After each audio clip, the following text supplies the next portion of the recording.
Hello. आज अपन पढ़ेंगे graphical representation of rate of reaction, है ना। तो देखो, रेट ऑफ रिएक्शन के अंदर क्या होता है कि जैसे अगर मैं C कंसंट्रेशन और T के बीच में ग्राफ खींचूँ तो ग्राफ आएगा, ये तो आएगा रिएक्टेंट्स टू प्रोडक्ट। देखो, टाइम के साथ कंसंट्रेशन रिएक्टेंट्स की कम हो रही है ना। और फिर अपना आएगा प्रोडक्ट का। प्रोडक्ट क्या है इनिशियली, मोस्ट ऑफ रिएक्शन के अंदर इनिशियली प्रोडक्ट क्या होता है, इनिशियली क्या होता है 0, तो वो स्टार्ट होता है यहाँ से, है ना। फिर आता है प्रोडक्ट का होता है प्रोडक्ट टू रिएक्टेंट। टाइम के साथ कंसंट्रेशन प्रोडक्ट की बढ़ती जाती है ना। उसके बाद एक फाइनल टाइम पे पैरेलल हो जाती है, क्योंकि रिएक्शन ये तो है नहीं कि अपन इन्फिनिटी बना सकते हैं, है ना। तो रिएक्टेंट्स के हिसाब से प्रोडक्ट बनेगा, तो प्रोडक्ट की फिर प्रोडक्ट का ग्राफ भी पैरेलल हो जाता है ना। अगर मैं अलग निकालूँ रिएक्टेंट्स टू प्रोडक्ट तो मेरा ग्राफ आता है ऐसा ना। ये आता है C और टाइम, ये है R2P रिएक्टेंट्स टू प्रोडक्ट। अब देखो, अब तुम लोगों ने मैथ्स में पढ़ा होगा dx/dt। dx/dt का मतलब होता है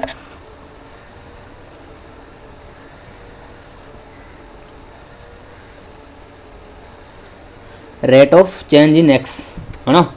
तो जैसे फॉर एग्जांपल तुम्हें यहाँ पर बताया गया है कि रेट और इंस्टेंटेनियस रेट क्या होती है हमेशा। जैसे जनरली रेट क्या होती है, रेट इक्वल टू होता है delta C upon delta T। ये होती है एवरेज रेट, एक्चुअली होती है एवरेज रेट ये होती है। तो इंस्टेंटेनियसली क्या होगा, अपन क्या करेंगे DC upon DT for instantaneous rate क्या होगा DC अपॉन DT। इंस्टेंटेनियस मतलब एक बहुत छोटे टाइम के लिए, है ना।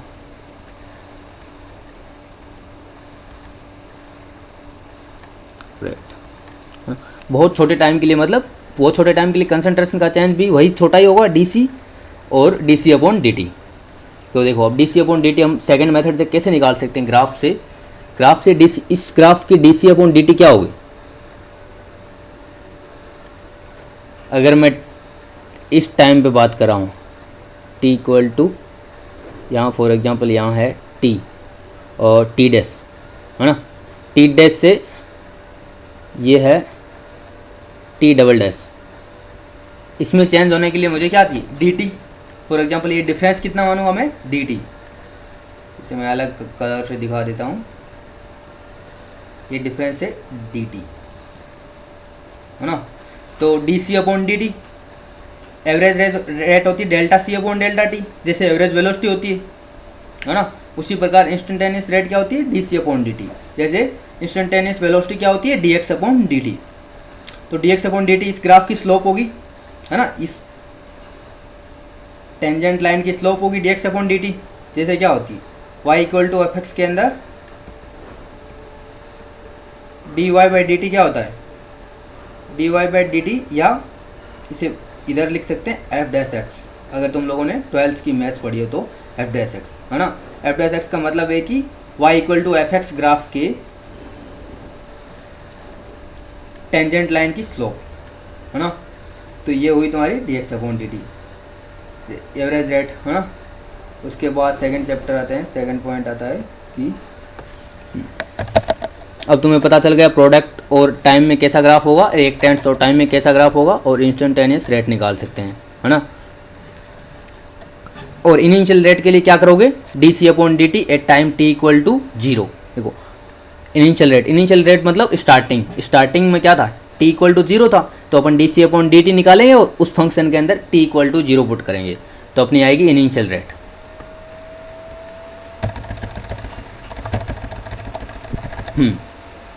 तो अब देखो of the reaction difference chemical reaction.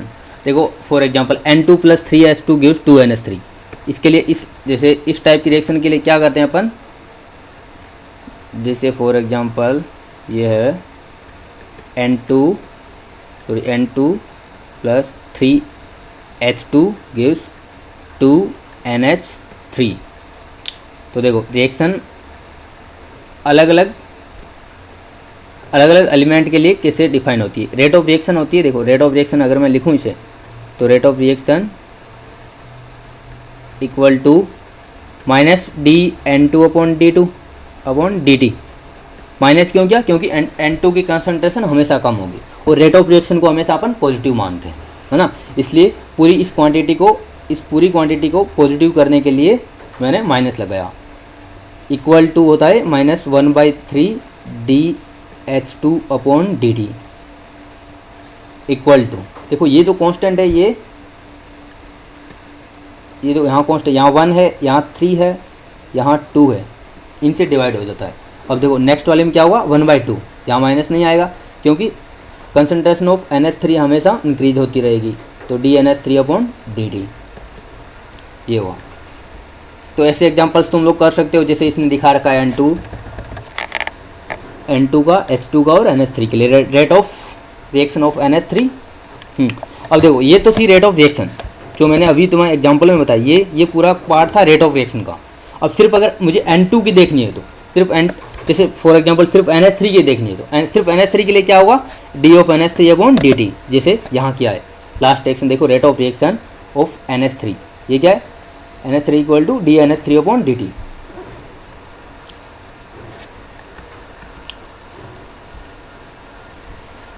और इसने कॉमन के लिए इस एग्जांपल के लिए इसने ले दिया है कि -1/a/dA/dt इक्वल टू सेम चीज़ें, है ना।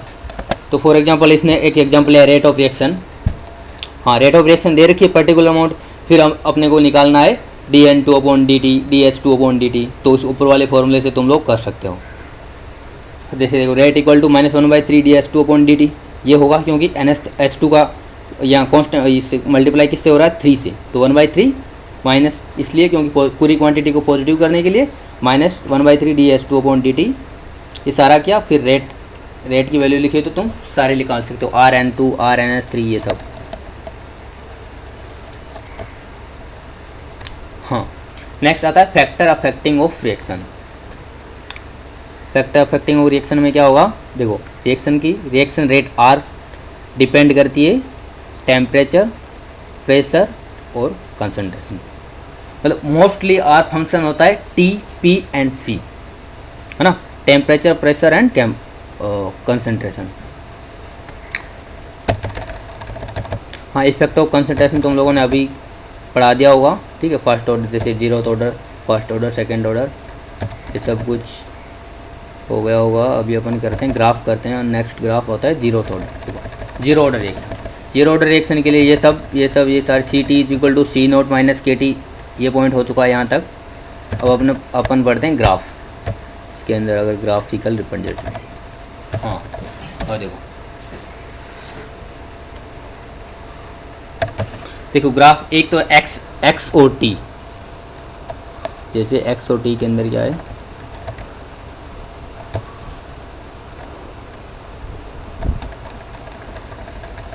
हाँ ये देखो x = KT, डेरिवेशन करने पे क्या आता है, x = जैसे इसको मैं हटा देता हूँ, dx = आता है 0th ऑर्डर के लिए k dt, 0 ऑर्डर रिएक्शन के लिए, है ना। dx = k dt, तो x = क्या आ जाएगा, kt, है ना, kt + c। फॉर एग्जांपल अब मैं c की वैल्यू के लिए क्या करूँगा, t की वैल्यूज पुट करूँगा, t = 0 पे, t = 0 पे x कितना था, 0 = k 0 + c, c = आ गया 0, तो x = क्या हो गया, x = kt, है ना। अब इस फंक्शन के मैं x और t के बीच में ग्राफ खींच सकता हूँ, जैसे x मैंने यहाँ लिया तो t यहाँ लिया, तो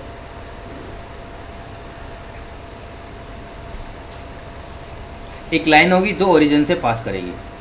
ओरिजिन से पास क्यों करेगी, क्योंकि इसके पास कांस्टेंट की वैल्यू 0 है, है ना। कांस्टेंट की वैल्यू जैसे कांस्टेंट सी होता है तो पॉइंट सी कोमा जीरो से जीरो कोमा सी से पास होती है लाइन, जैसे यहाँ अगर सी कोमा जीरो होगा तो लाइन यहाँ से पास होती है इस पॉइंट से, है ना, पॉइंट जीरो कोमा सी से ऐसे। और एक्स इक्वल टू के टी, सी की वैल्यू जीरो है तो अपन ओरिजिन से पास होगी। ये तो हो गया एक्स और टी के अंदर। दूसरा मैंने बताया था C naught minus C T equal to होता है के टी। तो अब देखो सी टी और टी के बीच में ग्राफ खींचे तो क्या आएगा, सी टी और टी, तो सी टी इक्वल टू है अपना सी नोट माइनस के टी, जिसे माइनस के टी प्लस सी नोट, ये हो गया y equal to M x plus C, है ना। m इक्वल टू क्या है, माइनस के, c equal to C naught. तो ग्राफ कैसे जाएगा, स्लोप, अब k की वैल्यू हमेशा पॉजिटिव होती है, रिएक्शन कांस्टेंट की वैल्यू हमेशा पॉजिटिव होती है, तो स्लोप क्या होगा, स्लोप माइनस में होगा, माइनस में होगा तो ग्राफ कैसे बनेगा, ऐसे, है ना। ये पॉइंट क्या होगा, ये पॉइंट होगा 0 कोमा सी नोट। इस ग्राफ की स्लोप क्या होगी, इक्वल टू माइनस के।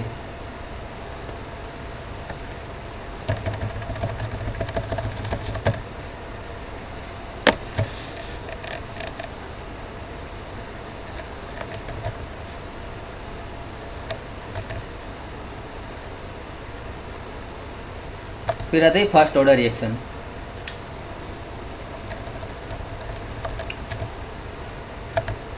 फर्स्ट ऑर्डर रिएक्शन में तुम लोगों ने डेरिवेशन कर चुके हो, तीन फॉर्मूले, C T equal to C naught into E की पावर माइनस के टी, एक तो ये है, सेकेंड है के equal to 2.303 upon t into log a upon A minus x. देखो अब इसके अंदर ग्राफ पढ़ते हैं, सी टी और टी के अंदर, सी टी और टी के अंदर अगर पढ़ते हैं तो उसमें क्या हो, सी टी और टी के अंदर रिलेशन क्या होता है, C T equal to C naught ई की पावर माइनस के टी। अब देखो ई की पावर एक्स का ग्राफ कैसे होता है, 1 से स्टार्ट होता है, ऐसे होता है।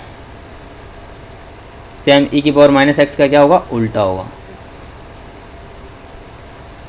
जैसे इसने दिखा रखा है, ई की पावर माइनस एक्स का होगा ऐसा कुछ,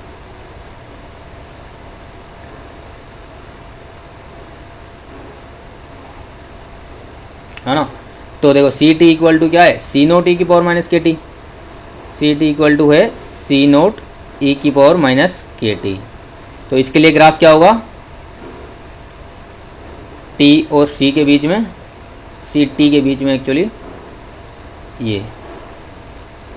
अब देखो इस पॉइंट, ये पॉइंट मैं बोल रहा हूँ 0 कोमा सी नोट है। अब 0 कोमा सी नोट होने का रीज़न क्या है, रीज़न सिंपली है कि अगर मैं t इक्वल टू 0 पुट करता हूँ इस रिएक्शन में, तो सी टी की वैल्यू आती है, सी टी की वैल्यू आती है सी नोट। तो क्या हुआ, 0, t इक्वल टू 0, टी यहाँ x का काम कर रहा है, सी टी यहाँ y का काम कर रहा है, तो यहाँ 0 कोमा सी नोट ये पॉइंट हो गया।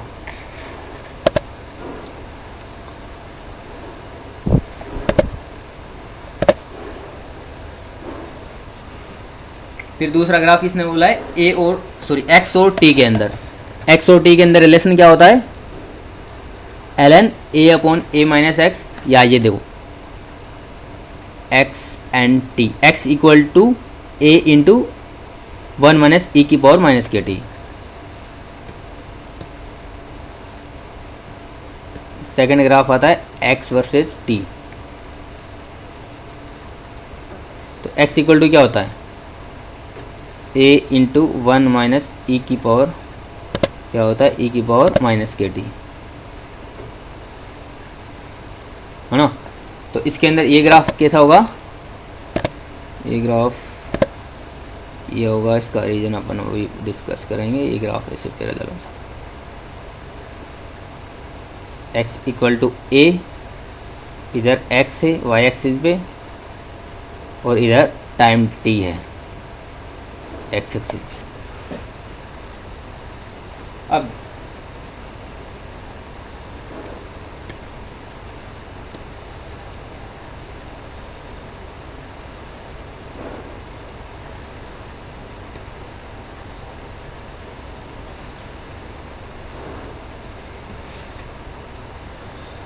अब देखो इस ग्राफ में अगर आप t इक्वल टू 0 पुट करोगे तो x इक्वल टू 0 आएगा, क्योंकि तभी ये ओरिजिन से निकल रहा है।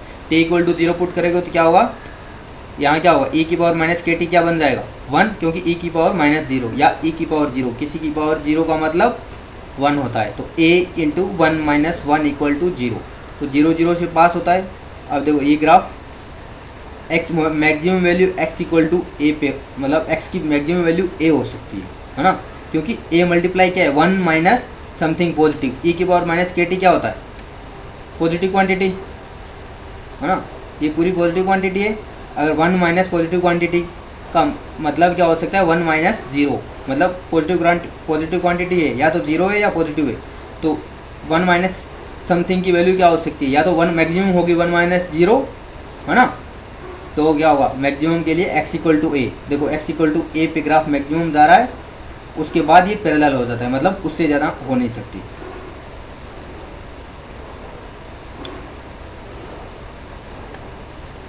फिर थर्ड ग्राफ आता है ln c नोट अपॉन सी टी। अब देखो तुम्हें पता है C T equal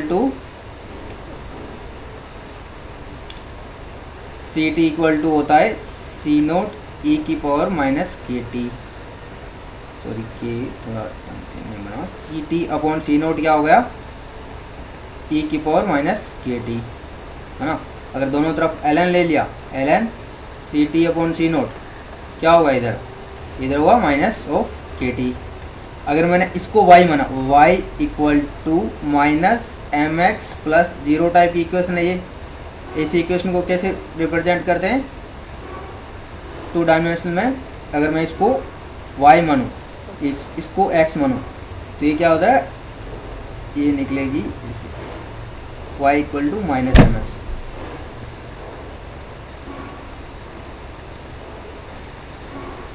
equal to minus ln c naught upon C T.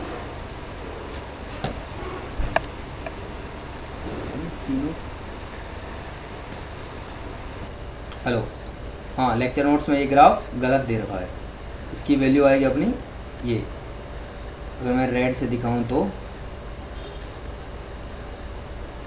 इस टाइप का ग्राफ है, क्योंकि तुम लोग देख सकते हो जब ln सी टी अपॉन सी नोट क्या होगा, ln सी टी अपॉन सी नोट की वैल्यू अगर मैं 0 करता हूँ, इसका मतलब क्या हुआ ln 1 मतलब C T upon C T is equal to C naught. अब C T equal to C naught कब पॉसिबल है, टी की वैल्यू कौन सी पे पॉसिबल है, जब टी इक्वल टू 0 होगा तभी कंसंट्रेशन सी नोट के इक्वल होगी। ये रहा, ये देखो टी इक्वल टू 0 है ना, 0,0, तो 0,0 से ओरिजिन से निकलना चाहिए, ये ग्राफ यहाँ गलत दे रखा है।